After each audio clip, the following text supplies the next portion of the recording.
Elisha had become sick with the illness of which he would die. Then Joash, the king of Israel, came down to him and wept over his face and said, "Oh, my father, the chariots of Israel and their horsemen!" And Elisha said to him, "Take a bow and some arrows." So he took himself a bow and some arrows. Then he said to the king of Israel, "Put your hand on the bow." So he put his hand on it, and Elisha put his hands on the king's hands, and he said, "Open the east window." And he opened it. Then Elisha said, "Shoot." And he shot.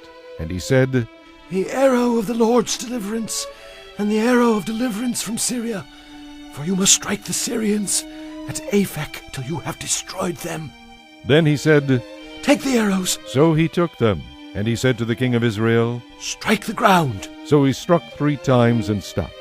And the man of God was angry with him and said, "You should have struck 5 or 6 times. Then you would have struck Syria till you had destroyed it. But now you will strike Syria only 3 times. Then Elisha died, and they buried him, and the raiding bands from Moab invaded the land in the spring of the year. So it was, as they were burying a man, that suddenly they spied a band of raiders, and they put the man in the tomb of Elisha. And when the man was let down and touched the bones of Elisha, he revived and stood on his feet. And Hazael king of Syria oppressed Israel all the days of Jehoahaz. But the Lord was gracious to them, had compassion on them, and regarded them because of his covenant with Abraham, Isaac, and Jacob, and would not yet destroy them or cast them from his presence.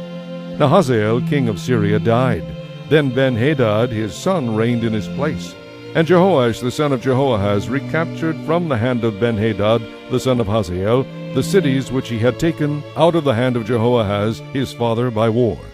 3 times Joash defeated him and recaptured the cities of Israel.